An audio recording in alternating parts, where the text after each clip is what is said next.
Hello, Kryptonauts! Welcome back to another episode of Cryptocurrency Chat. I am your host, Blockchain John, here with my co-host, Jake Jabarelli, Crypto Lissa, and of course, we got our lurking special guest, Satoshi Nakamoto, hanging out to see what we're doing here at C3 Media, giving you the top 10, daily stats and the crypto news of the day. So let's get started. Let me see what Lissa's doing. What's up, Lissa? I'm good. My cats are fighting in the background, so I'm trying. Can't hear them. Can't hear this. I'm sure they're fighting. You can't hear them. Instead of giving them candies, give them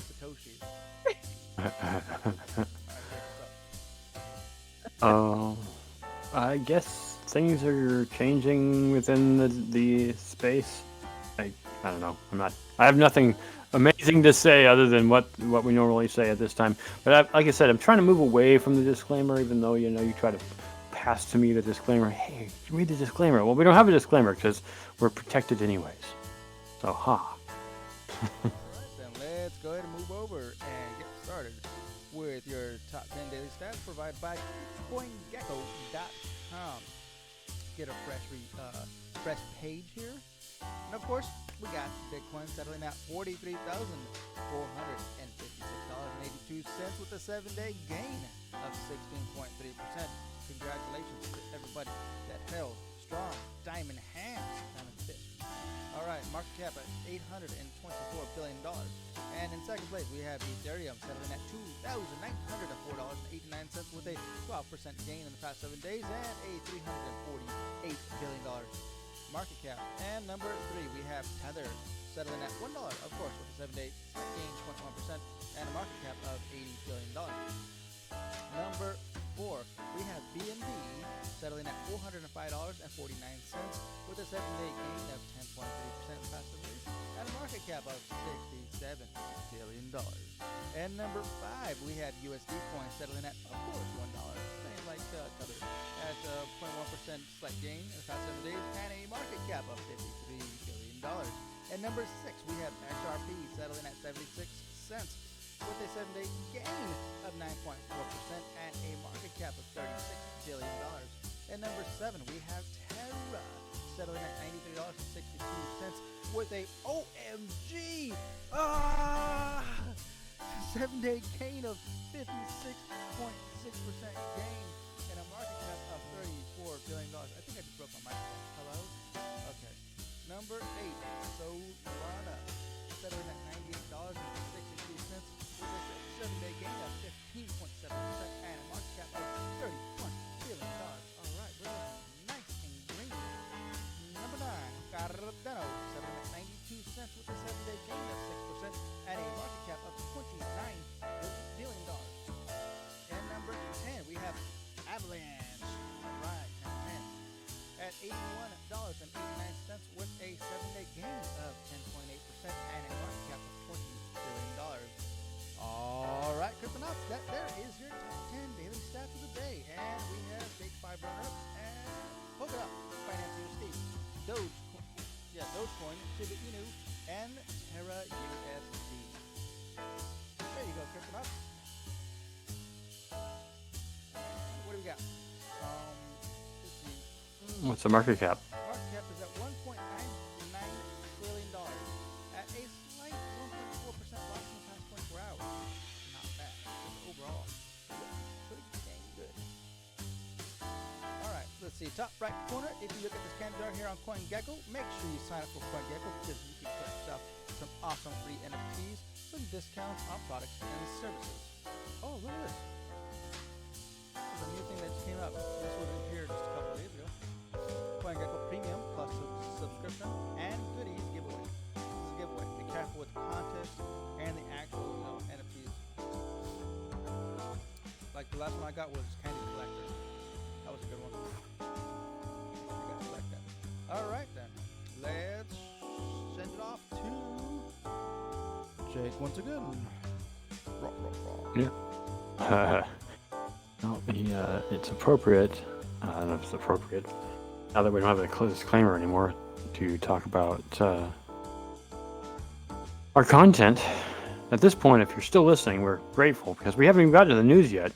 If you like what you've heard so far, like the top 10, what we've been doing there, we'd appreciate a like from you on the YouTube channel. But you can also subscribe and hit the notification bell. We post every Wednesday and Sunday. Today is Wednesday. You can check us out in Discord, where Melissa, John, and I, and several other members have been collecting C3 Media tokens on a daily basis. In fact, just today, as well as yesterday, we have raised the C3 Media token accumulation level 500%. You can get 500% as much just for participating. If you don't want to do that, join us on or support us on Patreon or through various coins, those being Binance Ethereum, Bitcoin, BAT, there's a bunch of B's, and Ravencoin to round it out. All the information is in the description below. I just wanted to add a little scare mark in there. That 500% was just for yesterday. That was a special event for yesterday. Oh, you said the first to the second. It's still the second.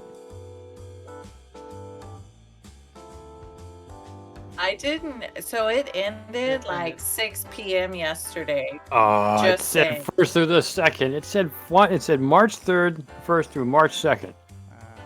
Exactly. Oh, we got chipped, John. Oh man. Oh man. Okay. Oh, you got an extra day. I think I know what to do. Because I noticed that too. It did end early yesterday. I was like, that's weird. It's not supposed to do that. I was supposed to end at midnight, but that's okay. I'll give you guys an extra day. Alright, with that said, let's move on over to the cryptopotato.com. And let's have this. Which one do you want to take? Rochambeau, or you want to take this? I'll take it. It's fine, since you two do all the beginning stuff. So, Ukraine confirms airdrop after receiving over 30 million worth of crypto donations, and this is written by Dimitar Zonzarov. The government of Ukraine announced it will airdrop cryptocurrencies donated to the nation's official wallet. Companies, non-governmental organizations, and individuals have already contributed over 30 million worth of digital assets to the country amid its ongoing war with Russia. A few days after the launch of Russia's special military operation, Ukraine started accepting cryptocurrencies as a means of donations. Yesterday, March 1st, Polkadot's founder Gavin Wood placed his name among the contributors by donating over 5 million worth of DOT. The authorities said they are forever grateful to him, hinting at a possible airdrop in the near future. Today, March 2nd, Ukraine's ruling body assured that such a distribution will occur on March 3rd. It also informed that Mikhailo Fedorov, Vice Prime Minister of the nation, will give more details about the initiative. And here's a tweet from March 1st, the official Ukraine, that says, the people of Ukraine fighting for our freedom are forever grateful to Gavin Woods at Gavov Yor for the generous donation of 5 million of Polkadot as promised publicly. Thank you from all of us here in Ukraine working for a peaceful future. And then a reply that said airdrop confirmed, snapshot will be taken tomorrow on March 3rd at 6 p.m. Kiev time UTC or GMT plus 2 hours. Reward to follow. Follow subsequent news for Ukraine's crypto donation campaign. And that's the end of that tweet. A crypto airdrop is an event where an organization releases free tokens to members of its community, usually for promotional purposes. The move is intended to encourage the adoption of those assets. This is not the first time a country has conducted an airdrop for its citizens. Last summer, the government of El Salvador distributed $30 worth of Bitcoin to each adult who signed up for the program as the nation was preparing to embrace the primary digital asset as legal tender. Nonetheless, Ukraine's endeavor will mark the first time a country launches an airdrop amassed by cryptocurrency donations. Given that the authorities have been accepting contributions in Bitcoin, Ethereum, Polkadot, and Tether. It remains unclear what assets will be distributed. Over the last couple of days, Ukraine has gathered solid support from organizations and individuals part of the crypto space. Binance, for one, donated $10 million to the country. However, the world's largest digital asset exchange said it will not stop servicing Russian accounts. The company argued that crypto is meant to provide greater financial freedom, and such an initiative would oppose its principles. It is worth noting that many anonymous individuals also donated large amounts of crypto assets to Ukraine. One such mysterious contributor sent 80 BTC to Come Back Alive, a charity organization supporting the Ukrainian army with equipment. At the time of donation, it equaled more than $3 million.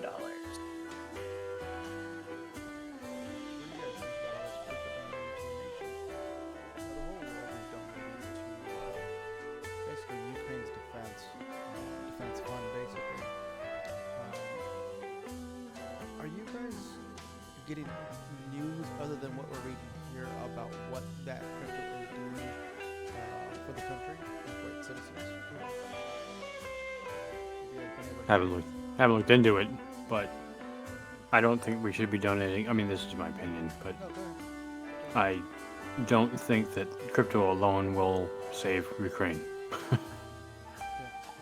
think Vitalik Buterin hinted at that on day one when this whole donation thing came out. Basically, exactly that. You're basically mimicking. It's the problem is not money. The problem is never money. In fact, if Ukraine was as wealthy as Russia, they'd also have to be as tactful as Russia. So it's like if they had $1 trillion, effectively, or all the Bitcoin that existed, that wouldn't save them unless somebody decided to act to save them. Like, literally, if the U.S. went in there and said, Russia, you need to stop, Russia would stop. We'd also start a world war, but, yeah. I think that this is a good thing, though, that we're, as a whole world, donating to a nation like this, and helping, I guess, whatever they're using the money for, which I don't really know. And that's what I'm trying to get back at. It's like, have you guys heard anything? But let's say, for example, they're going to use it for the betterment of the nation or its people. You know, is it a good thing or a bad thing? People need to eat, but the problem is right now, a good chunk of Ukraine is getting destroyed by Russian missiles. So it's terror. I mean, honestly, at this point, I'm not sure anyone's going to easily be able to farm and deliver foods and necessities in Ukraine. And I think this is the purpose this is literally Putin's purpose. He wants a buffer zone between himself or his country and NATO countries. I'm going to say something really bold and probably offend a lot of people on this, but instead of doing an airdrop of cryptos, how about an airdrop of guns and have its citizens defend themselves, which they're doing a pretty dang good job. The citizens actually are rising up, are armed to the teeth, and are fighting back. So I'll give them that thumbs up. Keep doing what you're doing. Protect your home, regardless whoever's in the right or the wrong. Anybody that's coming into your home and trying to, cause harm to you, your children, or just your way of living, and you're pretty much there, and this is your neighborhood, and you're being attacked. Defend yourself, please. Don't just submit. Okay. Yeah, I'm sure I'm gonna offend a lot of people with that one. Ukraine. I mean, it's entirely separate from our discussion. The problem is, in my opinion, I don't even know how to put it, because there's so much more depth to what's going on here than we can even talk about with crypto. But as far as it pertains to crypto, I don't think that just giving money to Ukraine is going to solve their problem. It's nice. It's a great gesture. It shows support. But is it going to fix the problem? I don't think it's going to fix the problem. Like I said, the best example I can say is, and it's not explicitly the same problem, but You can have hundreds of millions of dollars in the U.S. bid for the presidency. And if the people don't vote for you, you don't get elected. Same thing goes here. You could have hundreds of billions of dollars donated to Ukraine. And if you cannot defend yourself, like, I don't know how much all the weapons cost, but I'm pretty sure $13 million isn't enough. Probably couldn't even buy hardly anything. I think that the U.S. government's probably donated more money in guns and other such weapons to the Ukraine than any amount of Bitcoin. But right. Right. The problem is not guns and tanks and helicopters. It's enough people to pilot them all. To win a war, you need to have the skill and the force and the ingenuity, which the U.S. does have, and I think combined, Europe does, but Ukraine does not, and it's glaringly obvious. Well, like I said, as far as it goes for crypto, it's just a pittance. It's a gesture of goodwill. Yeah. It's not going to fix the problem. So there you go. All right. Next, where we at? Galgado. Participates in $2.6 million funding round for ADA Swap, written by Andrew Dorvalis. ADA Swap, one of Cardano's first decentralized finance protocols, recently raised $2.6 million to build a new decentralized exchange native to the developing blockchain. Funding was led by iAngels, a female-led venture capital firm, and include 9 other lending VCs such as Shima Capital, Pluto Digital, and Cody. Even the producer, model, and actress Gal Gadot, alongside producer Jeroen Barsano, have taken part in the round. The ADA Swap DEX will allow users to swap Cardano native tokens and stablecoins without relying on centralized exchanges. Its function will be similar to Uniswap, which is currently the most popular decentralized exchange on Ethereum by trading volume. According to a press release shared with Crypto Potato, ADA Swap will go hand in hand with some of ADA Swap's other protocols, including an upcoming NFT marketplace.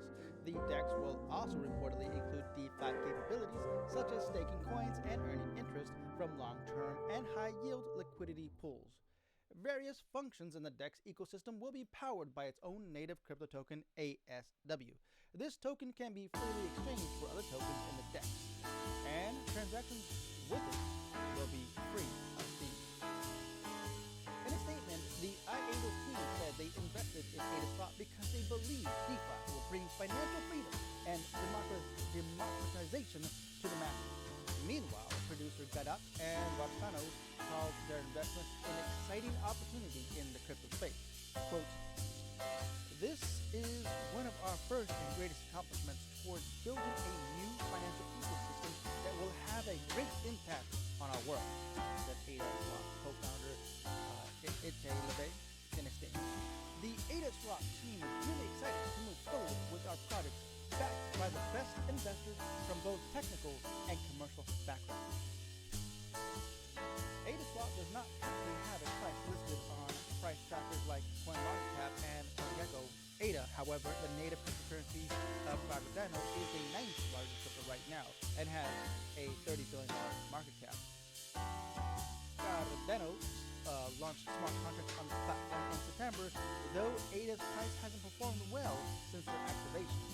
They greatly expanded the capabilities of Cardano and allow for DeFi applications like those that ADA Swap provides. In fact, IOHK has been partnered with Chainlink for months, allowing for Oracle data to be integrated into Cardano's smart contract system.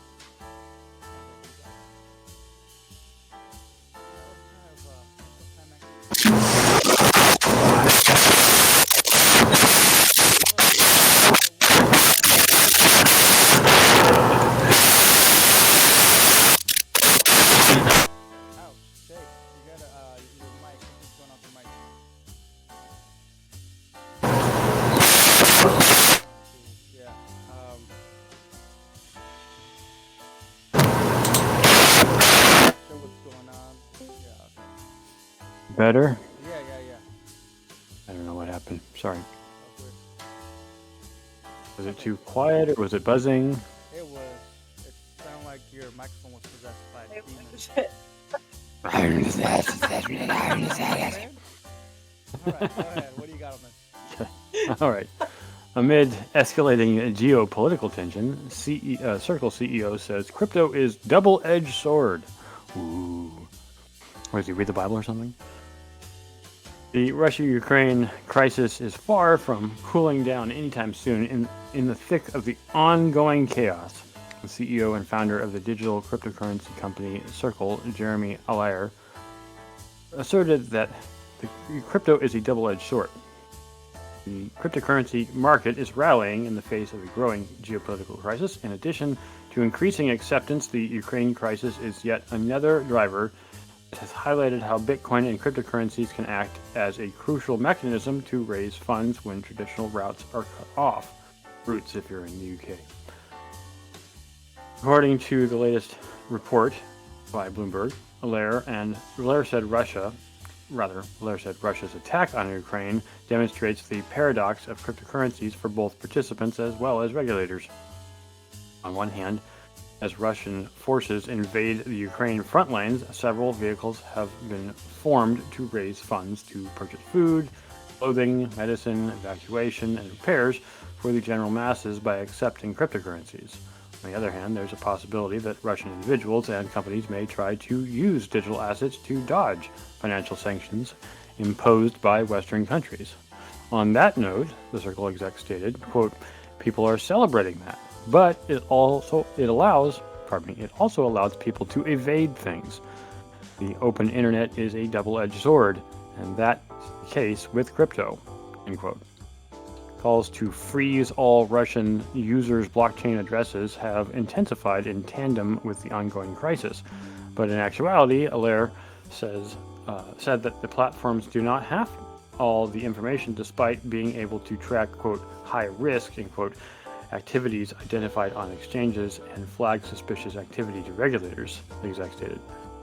Quote, "We don't necessarily know, just like the US doesn't know, if piles of cash are being used by Russian oligarchs, so you don't know," quote unquote. That's very cyclical. In a bid to destabilize and cut the financial connection to the Western economies, NATO and EU imposed several sanctions. As a result, Bitcoin trading volumes against the ruble climbed the highest level since May 2021, as revealed by the cryptocurrency market data provider coingecko. Many industry experts think that this financial insecurity may trigger more cryptocurrency adoption in the region, due to which Mikhailo Fedorov, the vice prime minister of Ukraine, urged several platforms to restrict all Russian users' blockchain addresses and back Ukraine's defense. But so far, apart from Hong Kong-based blockchain gaming and NFT unicorn Animoca brand, none of the venues have responded in affirmation. Binance, following Kraken's suit, revealed that it will not terminate its services to Russian users. However, the exchange promised to restrict its services to those individuals of the region that have had sanctions levied against them while minimizing the impact to innocent users. This is, I think, it's, go ahead.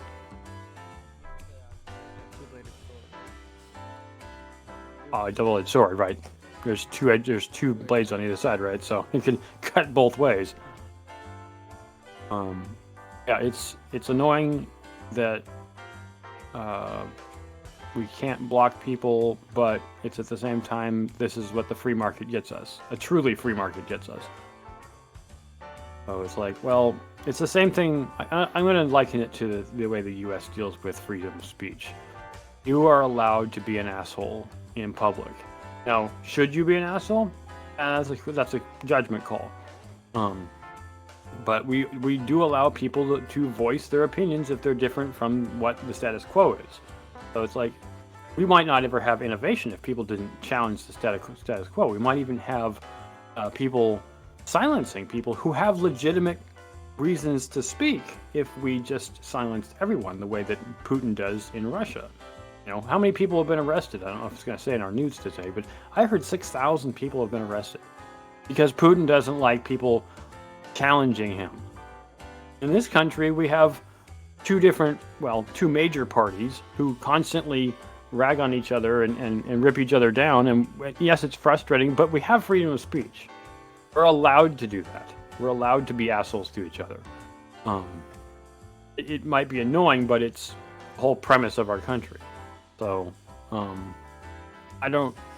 think they said things like, if you threaten the president, that's going too far. At that point, you're no longer being patriotic. So there are some restrictions, but they're only restrictions so far as looking at what's realistic and what's harmful to the betterment of life, liberty, and the pursuit of happiness, right? So as far as crypto, benefiting Russians while also benefiting Ukrainians, that's the way crypto works. Fortunately, we have that option. I find it interesting that crypto came from the very country, in my opinion, if it started in the U.S., who invented the concept of freedom of speech. It's just freedom of money.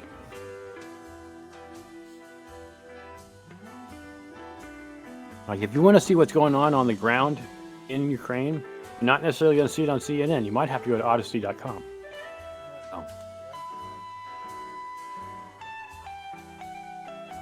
That's all you gotta say about that. Federal Reserve. Yes.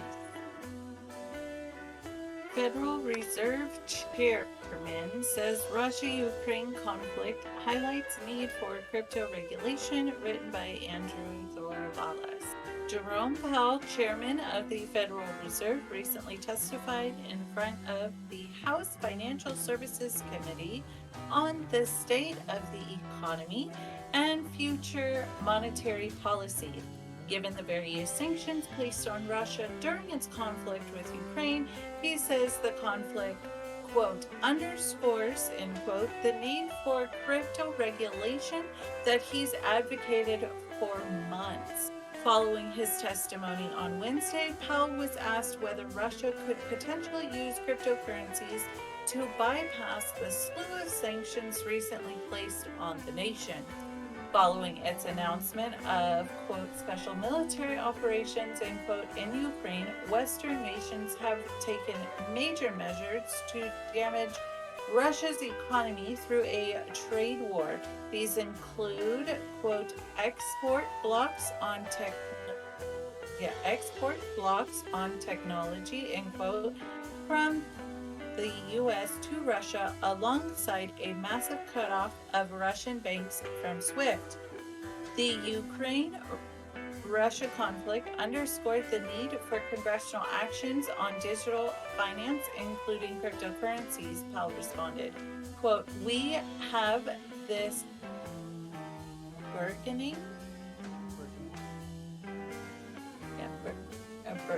burgeoning industry which has many parts to it, and there isn't in place the kind of regulatory framework that's to be there, end quote. Since cryptocurrencies like Bitcoin allow for peer-to-peer cross-border transactions, they are difficult for governments to enforce trade restrictions on. Western allies are already raising concerns over how Russians may take advantage of them during the conflict, including European Central Bank President Christine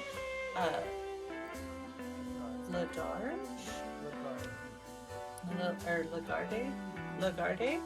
Powell also mentioned how crypto could be exploited by nefarious actors like terrorists, further underscoring the need for adequate regulation.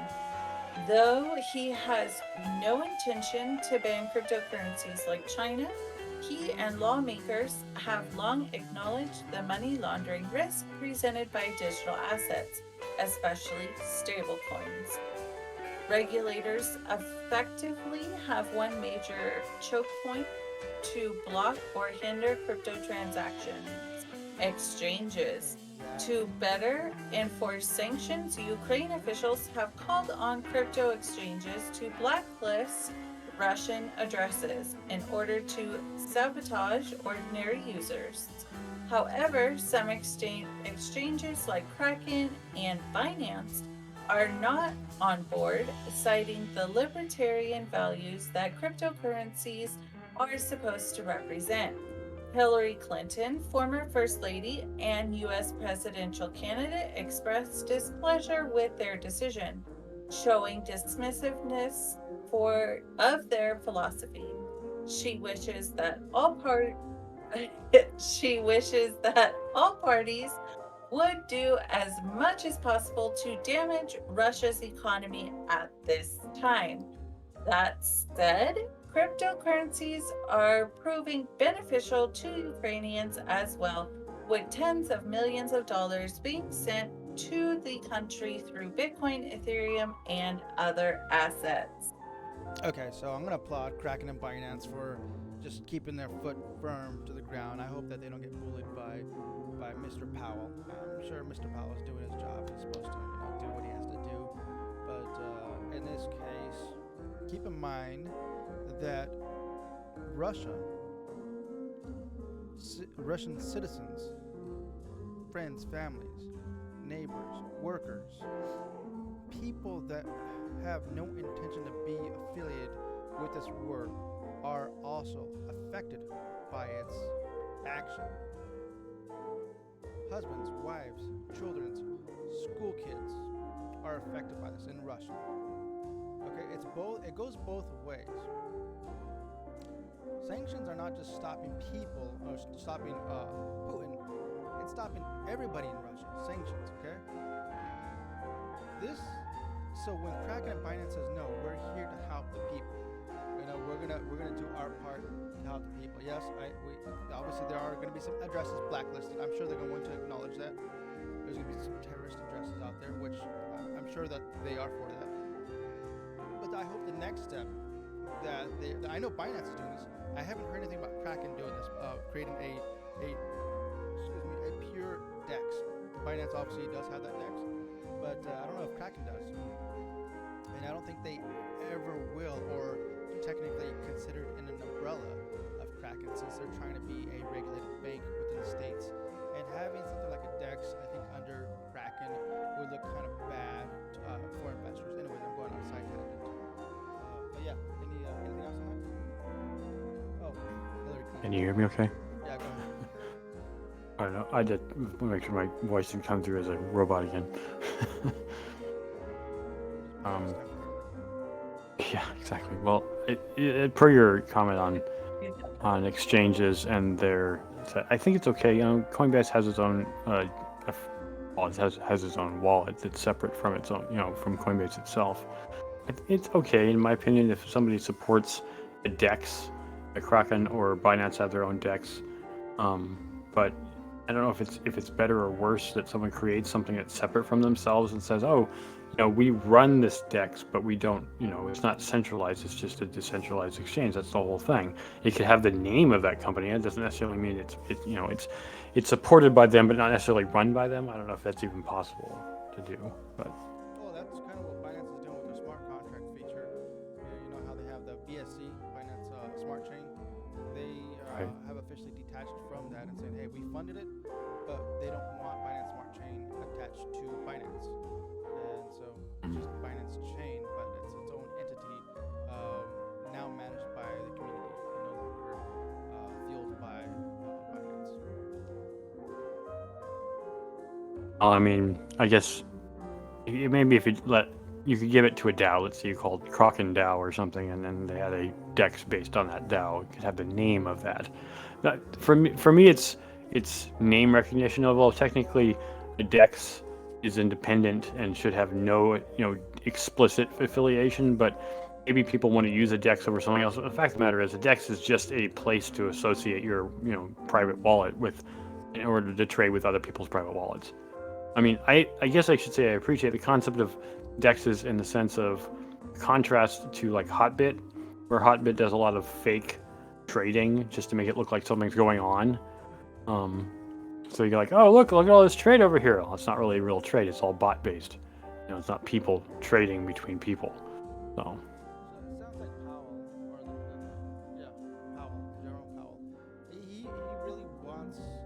this is a sticky situation right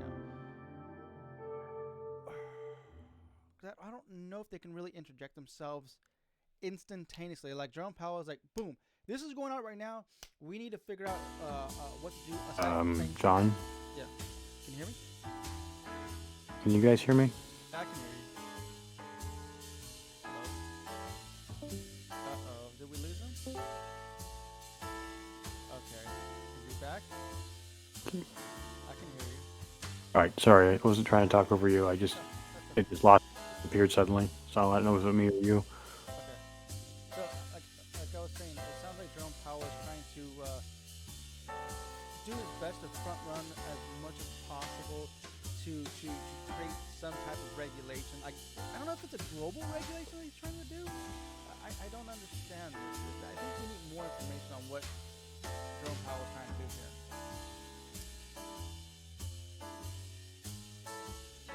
You got anything on it? Can you still hear me? I can still hear you, yeah. Okay. Yeah, no problem. Alright. Let's move on forward to the next one. Mike Novogratz. Yes, Mike Novogratz. Russian-Ukraine war will boost crypto adoption and dollar marginalization, which is all what we're all in favor of, I think, here. Thank you, Mike Novogratz, for bringing us out. By Arun Srivatov. I keep butchering this guy's poor name. Srivastava. Mike Novogratz, CEO of digital assets company Galaxy Investment Partners, predicted that Russia-Ukraine war will boost crypto adoption and lead to the marginalization of the dollar. Quote, this is a big deal in a lot of ways. This is starting to the acceleration of de-dollarization of the world, end quote, he commented. Billionaire American investment banker made it clear in a tweet on February 25th. He stood with Ukraine in this war. With Ukraine in this war. I'm sorry, it's a weird thing. For some reason, for a long time, American media has called Ukraine the Ukraine, and I'm just used to doing that. He also shared a picture of Kiev Mayor Vitaly Klitschko saying, quote, I pity the Russian that runs into Klitschko, end quote. Bitcoin prices witnessed a sudden spike, going well past $44,000 and below $40,000 level in a matter of 2 days.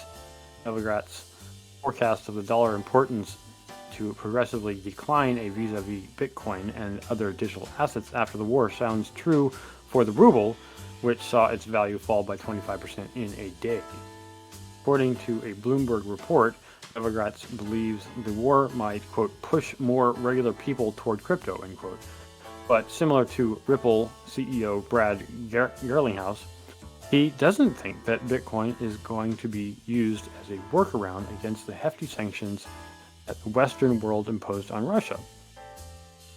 It may simply be the case of people reaching out to a cryptocurrency that works even amidst a war. Novogratz noted that sudden uptick in Bitcoin ruble and Bitcoin hryvnia trading volumes as an example of how decentralized currency can offer refuge when access to traditional banking breaks down, per Tonga. Quote, this sends a message. I want to have my money that lives outside of traditional power. That's why Bitcoin was created, because people don't trust governments, end quote, Bloomberg quoted Novogratz as saying. Interestingly, Novogratz seems to suggest China would reduce its reliance on the US dollar as it aims to annex Taiwan. Quote, I'll tell you one thing, you're going to sell your reserves before you invade Taiwan, end quote, he added. Michael Novogratz has been a long-time Bitcoin bull. In December last year, he told during a CNBC interview that Bitcoin's volatility will gradually decline and it will become a more stable digital currency. His company, Galaxy Digital, forayed into the Bitcoin mining business by offering financial services to miners in January last year. In March 2020, when Bitcoin was trading at $3,500, he predicted that the cryptocurrency will spike to $20,000 by the end of 2020. Bitcoin outperformed his forecast and closed the year at just under $30,000.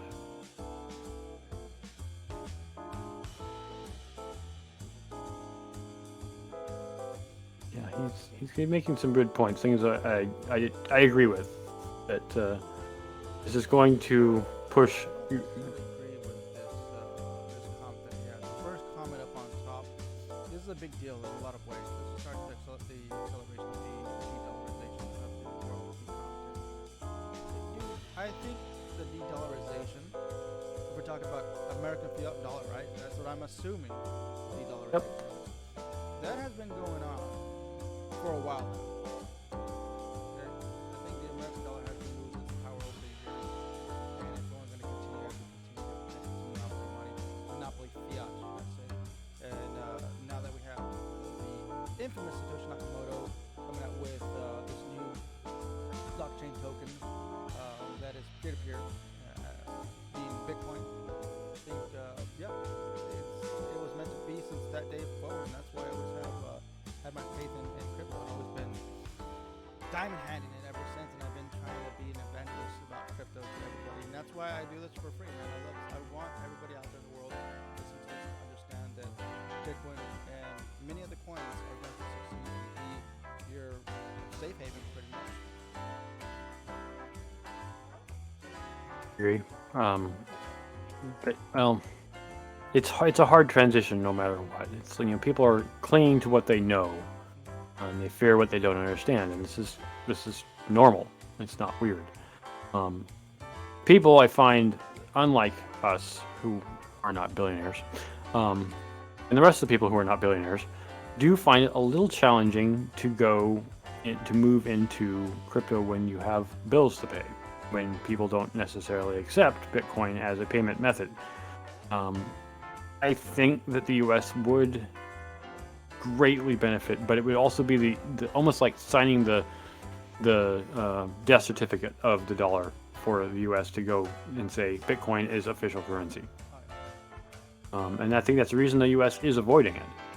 They're kind of like, yeah, we don't really want that, but we live in that country. So all these other countries have been using the U.S. dollar for a very long time, because the U.S. dollar back in the 70s, when Nixon signed, took us off the gold standard and said, actually, I think it was before the 70s. It was. Because I've had this argument. I didn't want it to be an argument, but it's almost like I'm not trying to convince you that the dollar is not backed by gold. Believe what you want to believe, but the facts are the facts. So please reiterate what you just said. Okay, well, I'm going to take a step further back first. One, and I don't remember if it was the accords that we made after World War II or sometime in there, we basically said the U.S. dollar will become the de facto standard for all currency in the world. Everything will be against the dollar, and that's the reason everything still is against the dollar. But and like I say, maybe get my facts right. I wasn't alive at that. This is only history I've read about. But the point I'm trying to make about the gold standard is that Nixon, the president at the time of the United States, took the U.S. off the gold standard. This was a decision, not just he made. The whole cabinet, the country, the UN. We all decided no more gold standard. We can't do this anymore. We can't. We need more money. Basically, we need more dollar bills printed so we can fight this war. That I'm not going to go into my opinion of the Vietnam War, but they needed more money. They took us off the gold standard at that time, back in the 70s, early 70s, I think it was 72. And so, yes, we've been off the gold standard for 50 years. And but I'm also trying to make a point that the U.S. dollar has been the world standard. I mean, yes, there are other fiats. There is definitely the Russian ruble. There is definitely the euro, and some of those things are more, stronger than the dollar. The British pound is quite a bit stronger. But it's Bitcoin is a universal currency, which does more than just be currency, but it is a universal thing. People can access, as long as you got a computer, you can do Bitcoin. In fact, you don't even need a big computer to do Bitcoin. You can do it on paper. You just have to eventually get it back to the blockchain.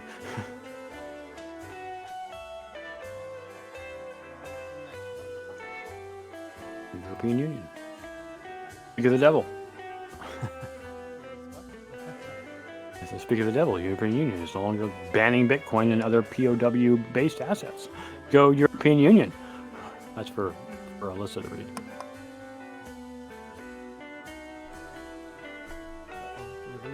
Okay. So, Is it my turn? European Union.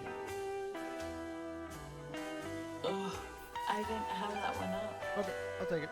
The European Union is no longer banning Bitcoin and other POW-based assets. Written by Animoca Halts. European Union lawmakers have removed a controversial paragraph that would have made all proof-of-work-based cryptocurrencies such as Bitcoin and Ethereum illegal. The Market in Crypto Assets framework, headed by Economic and Monetary Affairs reporter Stephanie Berger, was originally scheduled for February 28th. However, due to the vehement opposition over the language on the passage, fearing that it would be misinterpreted as a de facto Bitcoin ban, the vote was delayed last week. According to a new report by a German news outlet, paragraph 61(9)(c) has been scrapped. The vote for the much anticipated Market Regulatory Act targeting the crypto industry is yet to be rescheduled.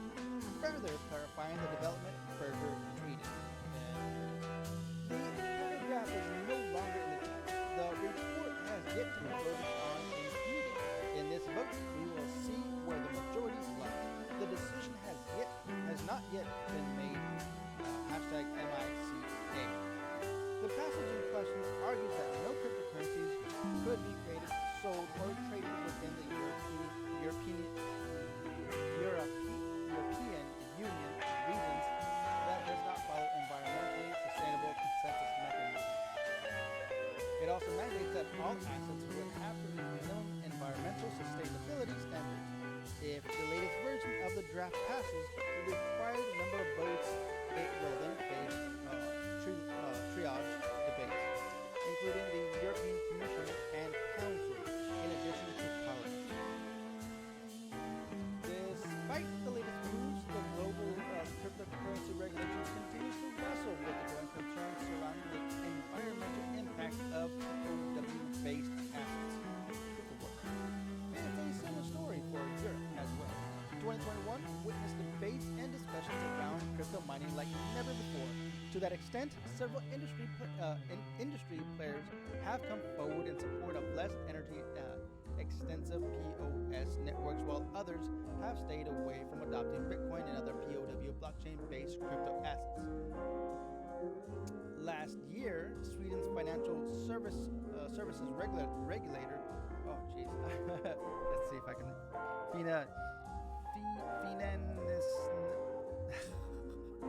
Help! Oh man, that's a long word. Those German words. Finansinspektentinonen. Yeah, exactly. That what he just said. FI stated that cryptocurrency assets are a threat to the climate transition and energy-intensive mining should be banned. The regulator also noted that Sweden requires renewable energy as cryptocurrency mining threatens its ability to meet the Paris Agreement. More recently, Eric Thieden, vice chair of the European Securities and Markets Authority, also called for a prohibition on POW crypto mining based on the industry's high energy demands. I want to say that again. All right.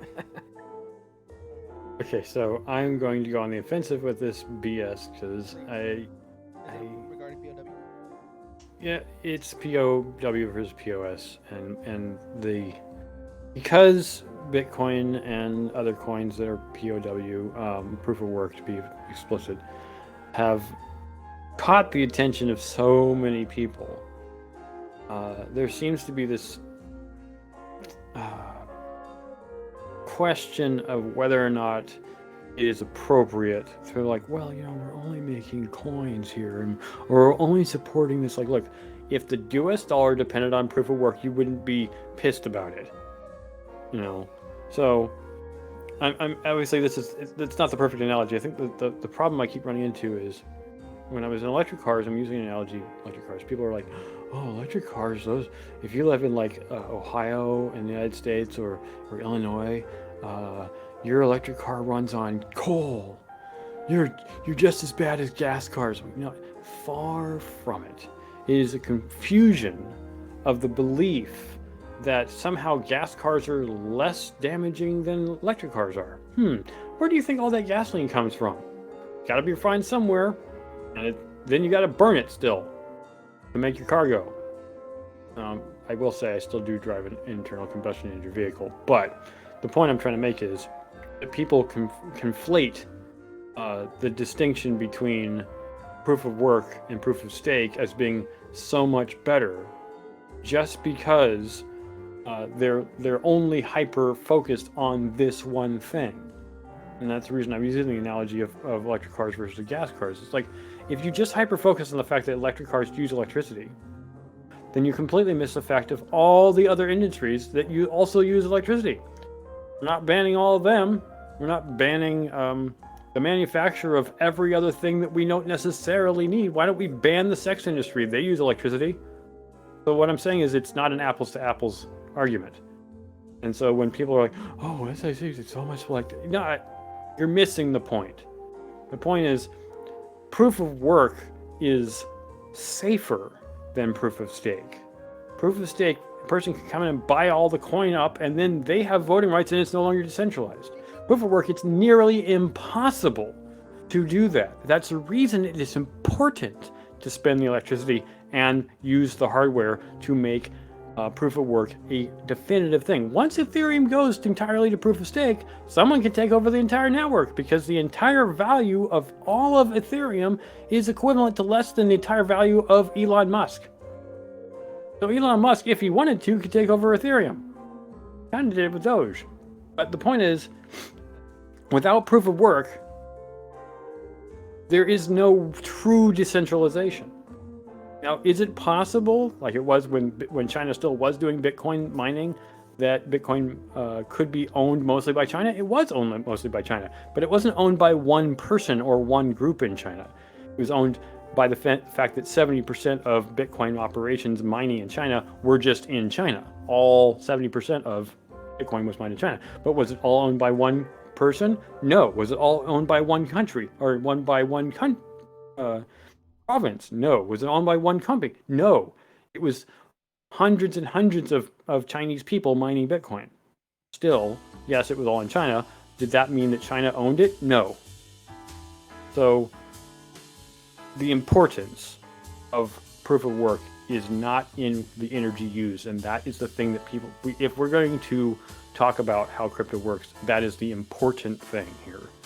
So Europe's concerned, they're missing the point. And like I said, that was the reason I used the analogy I did. But of course, without understanding comes confusion.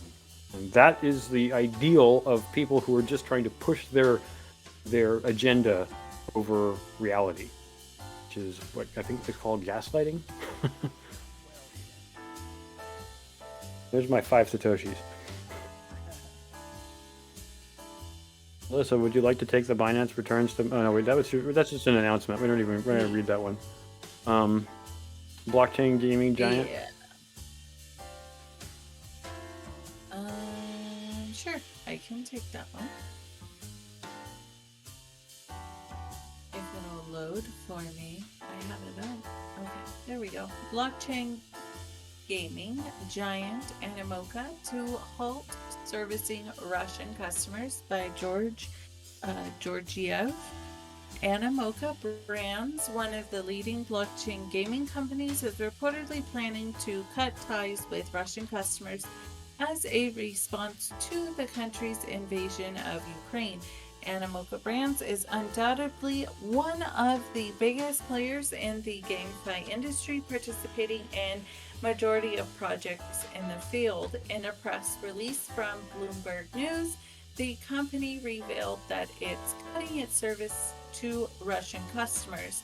Somewhat expectedly, the move comes in response to the invasion of Ukraine. Speaking in the matter was Yat Su, co-founder at Animoca, who said, "The legal advice we've been receiving is we now have to impose some restrictions. It's a sanctioned country on par with North Korea. The moment we end up doing business in those areas, we might ourselves become financially excluded from the financial system. The company will stop selling shares to any Russian investors in addition to blocking Russian users. The decision will also affect subsidiaries including Limpo and Gamey. However, the co-founder said that the number of Russian users isn't that large enough to have a substantial impact on the results of the company. It was a really weird English thing. I think it isn't large enough. You may have stopped mid-sentence and started writing again. I've done that before, so yeah. I think a good analogy to this is in talking about Germany and Russia. Germany gets a lot of its natural gas from Russia. Probably most of it. I heard it could be as much as 70%. And Germany relies heavily currently on natural gas for heating its homes. Now, obviously, we're moving toward the summer. They may not need to use natural gas quite as much, but they still need it to heat their water, right? For hot, whatever they need hot water for. In any case, can Germany afford right now to cut off buying natural gas from Russia? No, they can't. What are they going to do? It's kind of, it's hard to even say what is the result, right? Well, with Animoca's brands cutting off the Russian, they basically said, well, if we cut off Russian investors and Russian users, are we going to die? No, it's going to hurt, but we can survive. It's not a huge amount of people that we're cutting off, but at the same time, it's like, I think Putin's gambit in this situation was, well, if I attack, the sanctions, of course there's going to be some sanctions, but he wasn't coming anywhere close to the expectation of the kind of sanctions that he met with. And I think that's the reason a lot of people are describing Putin as going a little crazy right now.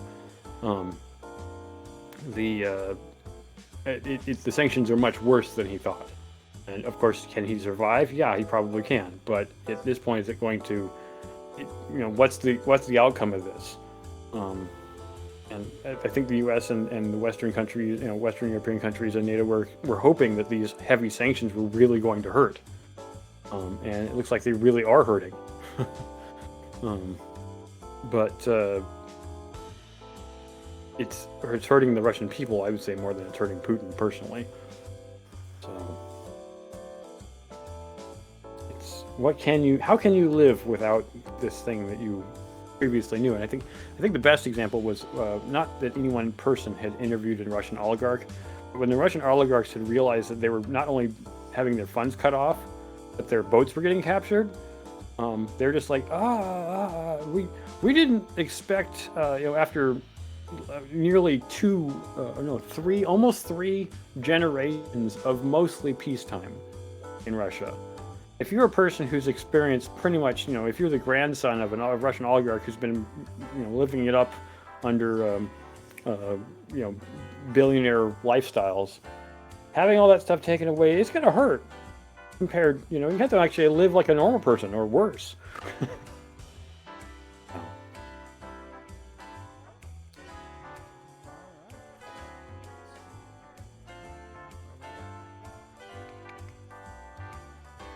are at Change of Heart, right?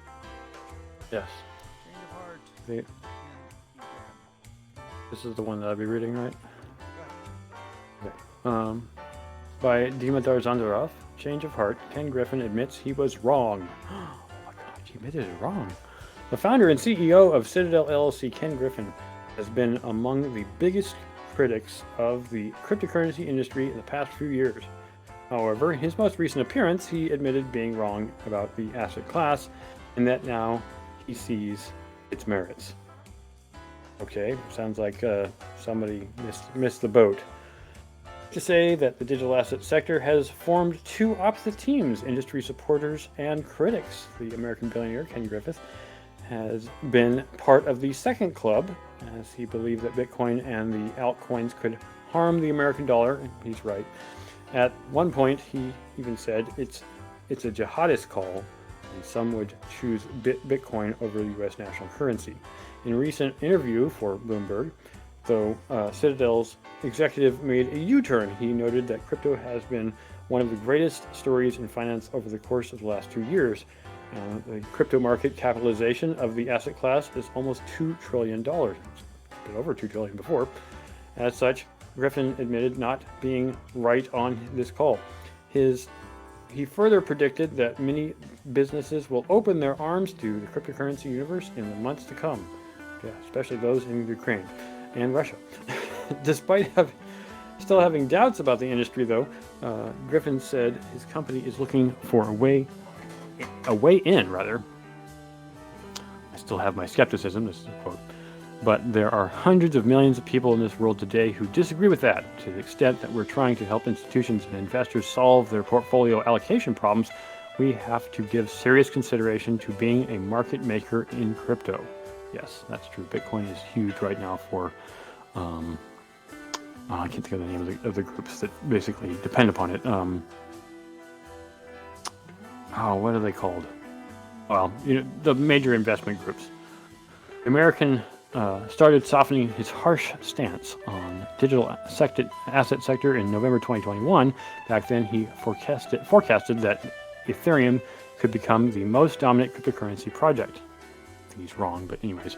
Nevertheless, he argued that Bitcoin is too harmful to the environment, has low transaction speed. Oh, he's right about that. And is vulnerable to fraud. No, I don't think it is, but, he's learning.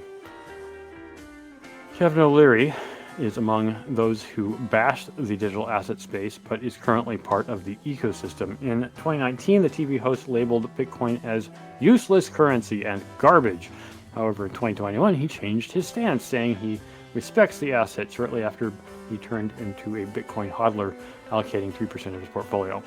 The notorious former stockbroker known as the Wolf of Wall Street, Jordan Belfort, is another individual part of that club. While in 2018 he predicted that Bitcoin is, quote, going away, in 2021 he praised the merits of the primary cryptocurrency and envisioned a price of $100,000 by the end of the year. Sure, yeah, that would be nice, but it's not happening yet.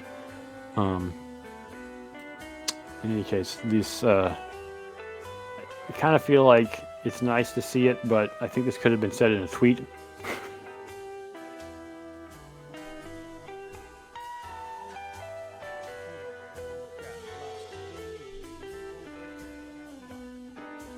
Purple CEO.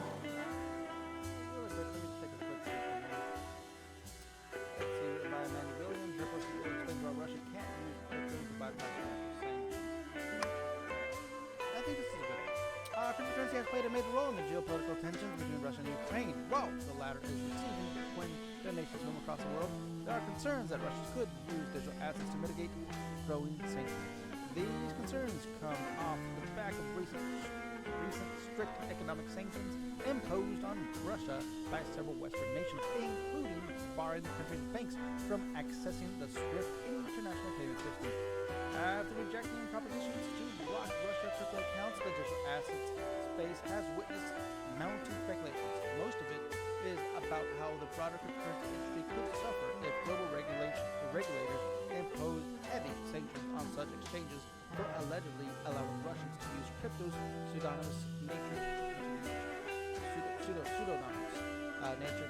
operating.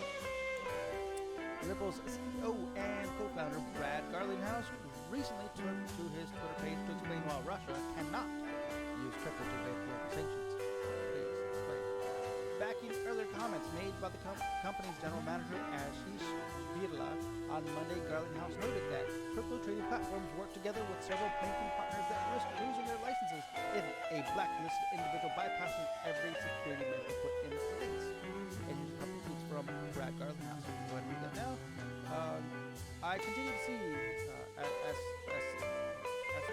asinine arguments from uniformed pundits on how crypto works.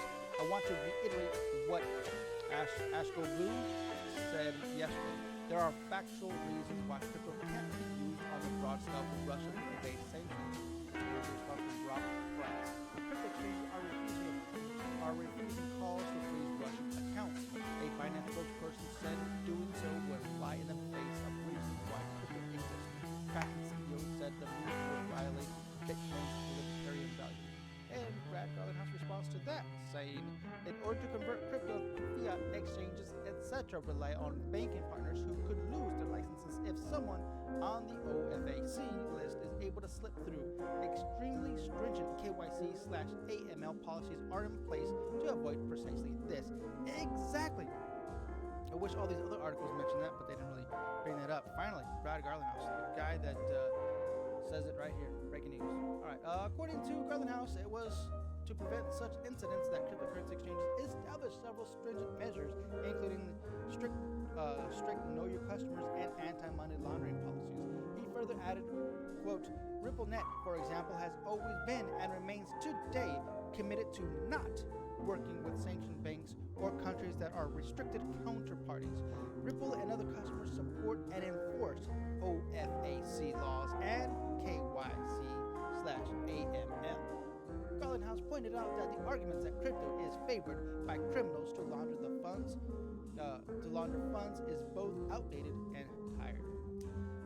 Instead of listening to responsible players who have been clear they will abide by legal sanctions, some pundits and media insist on continuing to paint crypto as the Silk Road.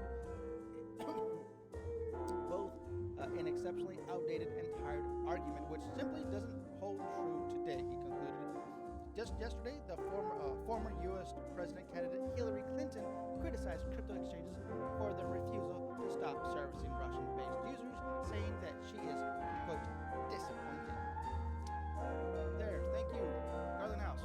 Senor, muchas gracias. I appreciate that because I guess it had to be said in a tweet. Like Jake said, it has to be said in a tweet. In order for it to be fact, it has to be in a tweet. So, I don't think it was about whether or not it would be said in a tweet. It's just that some things could be so simply said they could just be tweeted, and that was all the news that needed to be read. So he pretty much that's what he did here. He tweeted that out. The facts are everybody. I think what the politicians are doing here is that they just want a little spotlight on them. Like, hey, look at me. I am defending this. Blah blah blah blah blah. It's nonsense. It's really nonsense stuff. Okay. Freaking exchanges, yes, there's a blacklist, okay? I'm sure that not every single crypto account in Russia is blacklisted. I'm sure there are certain ones that are strictly forbidden to do any kind of, trades on the exchange. Okay, cool. Those are over and done. Now, let's say, for example, those two, for whatever reason, slip through these exchanges, which that's very slim to none, right? Because if they're properly KYC and AML, then most likely they won't be getting through. Okay, let's say they get through. Now you got to go through a clearinghouse, or through a bank. Well, the bank also has their own KYC and AMLs. It's just forget it. There's hoops and hoops and hoops and hoops that it's not going to work. Just stop. Okay. If you're trying to get your money out into a fiat format, then you're screwed. Now, if you can use Bitcoin to pay other people in Bitcoin, then you're probably okay. Now, currently in 2022, do you think we're in a very highly active situation where we can easily trade, crypto for services in a place like Russia or Ukraine? Just flip it. I think that, to put it this way, the CIPS, which is the alternative to SWIFT, which we talked about, I think it was last week, that the way that Russia and China have been getting around SWIFT is building their own version of it. And Putin has been trying to get over to CIPS since he invaded Crimea, because he knew that eventually he was going to try to take over all of Ukraine, and that whole point was to get off of SWIFT. So he moved Russia off of SWIFT.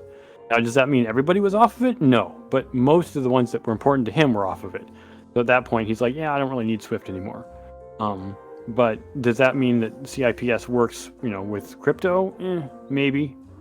But yeah, your question is most direct. Can people trade Satoshis like through Lightning or Bitcoin explicitly to other people and have them accept the value of that thing as valid fiat like they do in El Salvador? I don't know. Good question. I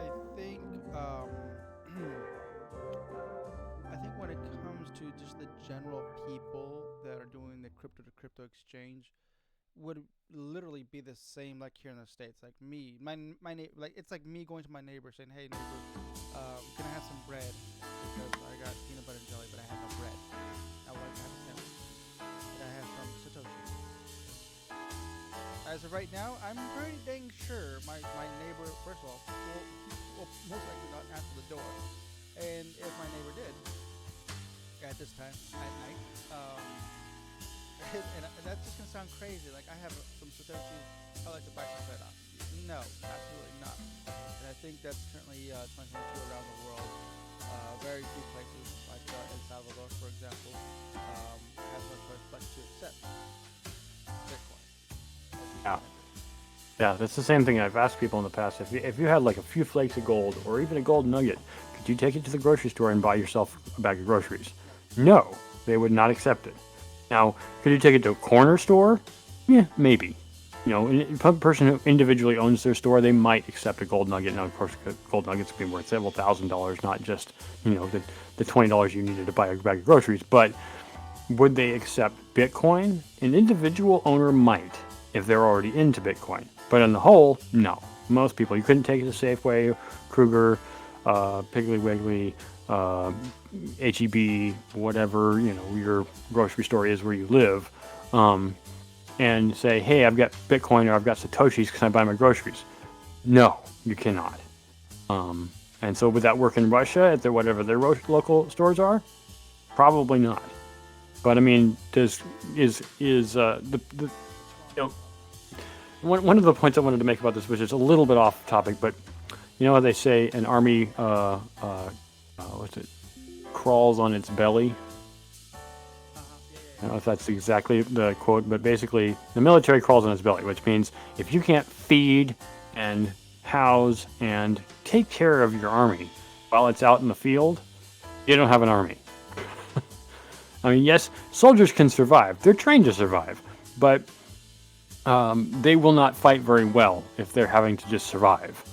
You know, having to go into houses and steal food out of the buildings that they're invading. It is a way of surviving. It's been done. But it's better to just have support. And the U.S. is really good at support when it comes to military activities. So our soldiers eat and sleep very well when they're not on duty.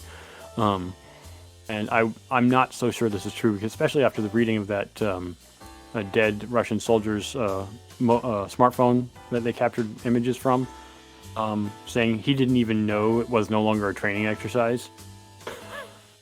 You know, it was so sudden that he wasn't even aware of it. He didn't even want to be there. He was happy about doing the training exercise, not about going to war. But I don't think Putin's safe, right? He's probably got plenty of food. He could probably get more food if he needs it. But what about his army, right? Is his army supported? It's weird to start a war in the modern day without just lobbing missiles from a long ways away. If you can just throw bombs at somebody from, like the way the U.S. did with our UAWs, unmanned aerial, UAVs, aerial vehicles. If you're just sending robots to do your dirty work, no American soldier has to go into that location. Not to say that we didn't have people on the ground in those locations that we were doing that, but yeah, you're just sending robots to do your work and throwing bombs from the robots, and then all the people do the work at their home in their safe areas. So it's, the robots don't want to get it. But is Russia doing that? No, I didn't even think Russia has any UAVs. So it's this, to tie it back to what we were talking about, is Putin safe? Probably. But like I said before, the military runs on its belly, so it's like, how long can you sustain this? Are you just telling your people if they come back they're going to die? Because that's what Russia did in World War II. If you guys run away, we're going to shoot you. So either get shot by them or get shot by us. Next one, another Russian Sberbank, yes. Sberbank. Russia. Yeah, Alyssa. It is my turn. Russia Sberbank to leave the European markets. Stop laughing, John. I can hear you. Written by Dimitar Zanzarov. As a result of the economic sanctions against Russia, the largest financial institution in the country, Sberbank is what I'll call it, will reportedly withdraw from the European market. The organization said its subsidiaries spread around Europe face large cash outflows while the safety of its employees is threatened. Interestingly, Sberbank is one of the Russian banks that have displayed a pro-crypto stance over the past several months. Russia's economy seems to be taking a serious hit following the Western world's monetary penalties imposed on it.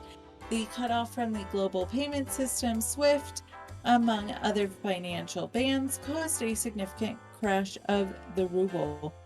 The measures also started affecting giant banks like Sberbank. According to a recent Reuters report, the institution, Reuters, I always say that wrong. The institution will no longer supply liquidity to its European subdivisions. However, Sberbank, I can't say that one either, asserted it has sufficient capital and asset quality to pay all depositors. In the current situation, Sberbank has decided to leave the European market. The group's subsidiary banks have faced abnormal cash outflows and threats to the safety of its employees and branches, the bank stated. Earlier this week, the ECB ordered the closures of I can't even say it. You can't say Sberbank. Yes, Sberbank, because the B trips me up. Like, you have to say we talked about this earlier. Like Sbarro's, the pizza place. Just pronounce it the same way you pronounce Sbarro's. Sberbank. Sberbank warned European arm, warning it faced failure due to a run on deposits after Russia invaded Ukraine. The bank has spread its operations to Austria, Germany, Croatia, Hungary, and other nations. Meanwhile, it has European assets worth over 14 billion. Nonetheless, Switzerland, which is not a part of the European Union, will not exclude Sberbank's operations on its territory. At the end of 2021, the leading bank created a blockchain exchange traded fund ETF tracking prominent companies in the cryptocurrency industry, such as Coinbase and Galaxy Digital. This became the first such product in Russia, enabling traders to delve into the digital asset universe without purchasing, storing, or selling tokens.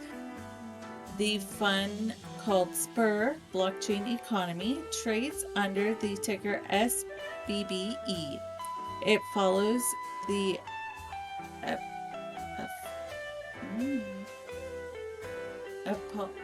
eponymous index developed by the bank's investment subsidiary CIB. The latter consists of entities producing hardware and software for mining cryptocurrencies, and even companies that provide consulting services in the sector. Speaking on the matter was Evgeny Zaitsev.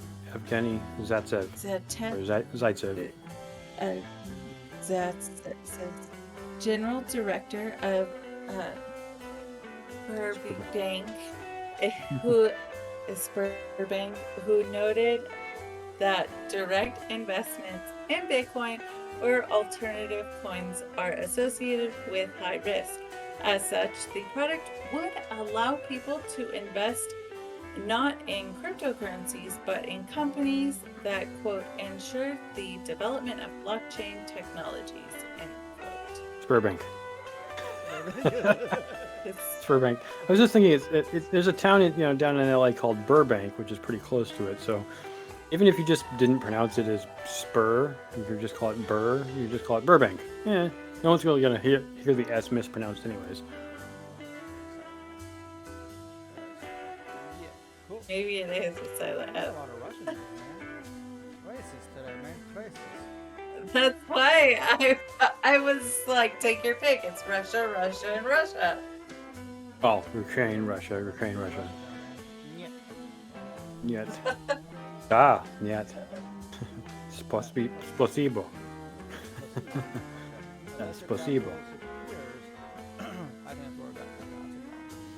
Electric Capital secures $1 billion to invest in early stage crypto projects, written by Mandy Williams. Here we go. Let's see. Blockchain venture firm Electric Capital has raised $1 billion to back its seed and early stage startup in the crypto industry. According to Tuesday reports by Forbes, the latest capital raise comprises a $400 million equity fund closed last year and a $600 million token fund closed last month. Co-founded in 2018 by Abhishek Garg and Curtis Spencer, the Silicon Valley-based VC aims to support crypto, fintech, and blockchain-focused projects with early-stage venture capital. Commenting on the latest raise, the co-founder noted that Electric Capital has been actively involved in Web3 movement and is poised to provide project developers with the support and resources they need to push their projects to the center stage. Quote, "We have spent the last 4 years building software and data systems that have enabled us to participate in Web3 ecosystems. We look forward to continuing to push the frontier on how investors and protocols can create value together," says Spencer. Consisting mainly of engineers, the Electric Capital team brings a wealth of experience in decentralized governance, tokenomics, community building, and more. All of this gives them the capacity to understand better and support Electric's portfolio companies with their technical undertakings. Quote, "Founded in Web3, crypto native investors who understand the unique support of the protocol and Web3 companies require through the inevitable crypto cycles," Garg added. The company noted that it intends to make both equity and token investments between $1 million to $20 million worth with a wide-ranging focus on NFTs, DeFi, DAOs, and blockchain infrastructures. While Electric plans to explore the NFT marketplace, the VC noted that it currently has no plans to directly invest in digital arts with other collectibles. Rather, it intends to make bets on NFT marketplaces and other projects that allow investors to use their digital collections as collateral. Electric Capital has made notable investments in some of the top projects in the crypto industry, including the Ethereum-based Near protocol and the derivatives trading application DYDX. Meanwhile, venture capital firms are becoming increasingly interested in the crypto space as the market continues to grow. Just a few weeks ago, Sequoia Capital unveiled a $600 million fund to invest in liquid tokens and digital assets. There you go. Nice reading. I feel like it was yet another word salad ad for Electric Capital. Probably should have been skipped. And to round out the last of our articles with CME Group to roll out micro-sized Bitcoin and Ethereum options by Martin Young. An easy name to pronounce, just like Mandy Williams. In an announcement on March 1st, that was yesterday, CME Group outlined plans to launch options on micro Bitcoin and micro Ethereum futures on March 28th. The new products will offer a tenth of the exposure to the underlying assets, opening the investment products up to a wider market, which includes individual traders, not people with too much money. The announcement added that these new options will complement the existing Bitcoin options contracts launched in 2020, sized at 5 Bitcoin, which is quite a bit of cash, $200,000. The futures contract requires the investor to sell them on a specific date, whereas options grant an investor the right, but not the obligation, to buy or sell at a particular price at any time.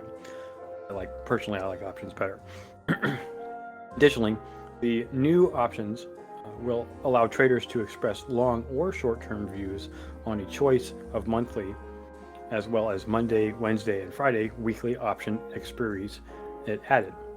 The CME Group already offers micro futures for 2 leading crypto assets, but it is now adding flexibility in the options products.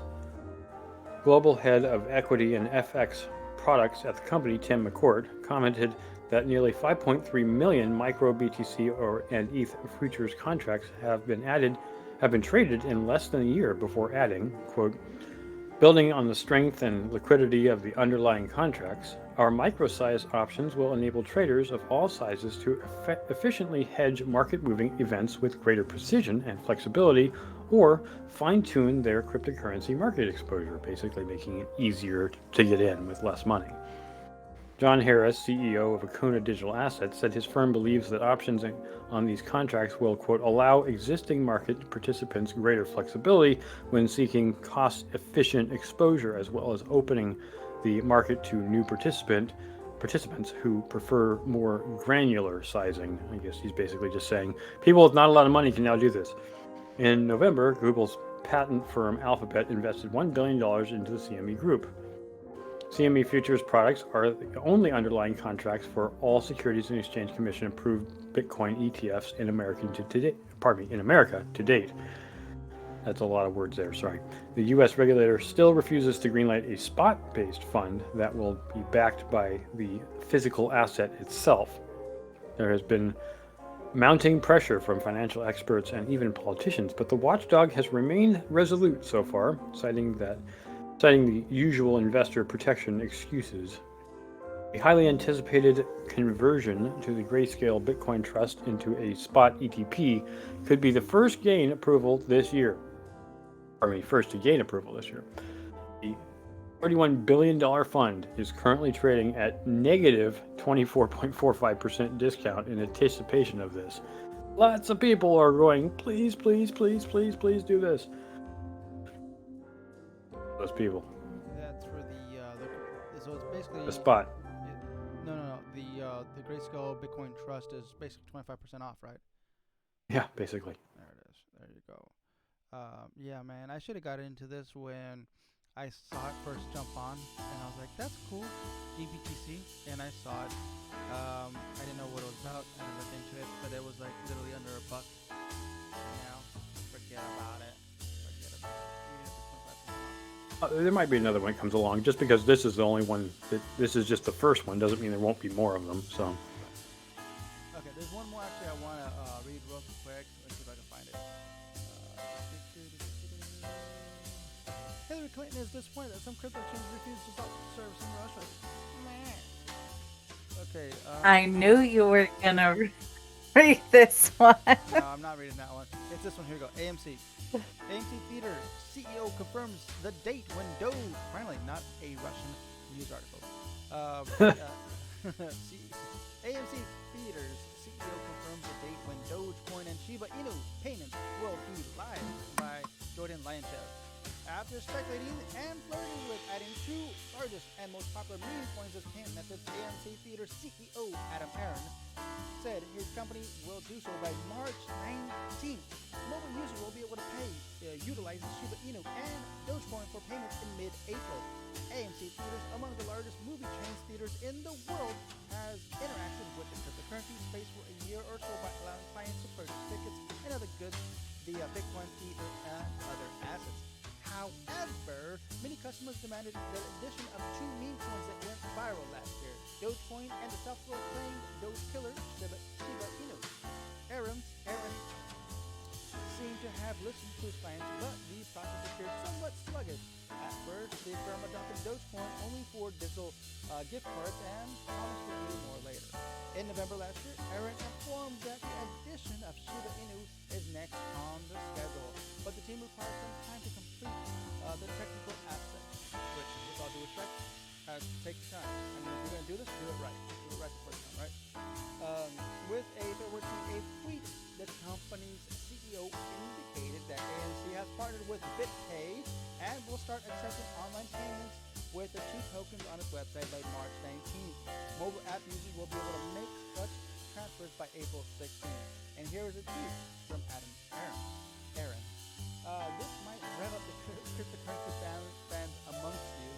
AMC IT says that BitPay will be live for AMC online payments on our website by March 19th and live for our mobile app by April 16th, possibly a few days earlier. BitPay and therefore soon AMC accepts Dogecoin and Shiba Inu. There you go. Heck your shit. So, how many? Have you guys even looked at how many? Let's say the average price of a ticket to go to a movie is $12 per person, which I know could be cheaper on matinee, but let's just say $12 in Doge is about 90 Doge. $12 in Shiba Inu is 500,000 Shiba Inu. So if you got 500,000 Shiba Inu, you can buy a ticket for an AMC theater. And obviously it depends on what part of the country you're in, or what country you're in, period. But I mean, matinee when I was a kid was $2. Matinee is not nearly as cheap as it used to be. Oh my god, you know what went up in price? What kind of surprised me was that wrapped Shiba. What was it called? Like the ton Shib? Well, they merged like 1,000 Shiba or 100,000 Shiba for one. Oh, to make it to a smaller number.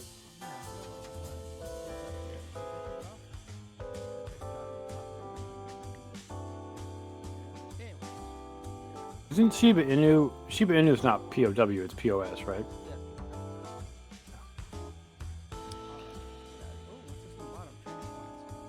Let's get out of here. All right. Yeah. Well, we appreciate if you've made it this far. We're an hour plus into the podcast. Like John's always rushing us out because he's tired. He wants to go to bed. But if you've made it this far, we'd appreciate from you a thumbs up, or a like on YouTube, and any other format that has an ability to like that. If I don't even know if Anchor does that. We post every Wednesday and Sunday. Tonight is Wednesday, and you can check it out on YouTube. You can also get in on the Discord, where there's always lots of things to talk about, lots of coins to discuss, and of course you guys can get us there. You can also get us on Twitter if you want. I know I'm not mentioning the Twitter handles, but they are in the links. You can get us on Patreon and or donate via Bitcoin, Ethereum, Binance, Bet, or Raven. All that information is in our coin tree in the description below. All right, Cryptonauts. Thank you, Jake. Thank you for this for being part of this episode number 383. 383. Damn, 383, man. That's great. We should do our episodes in hex.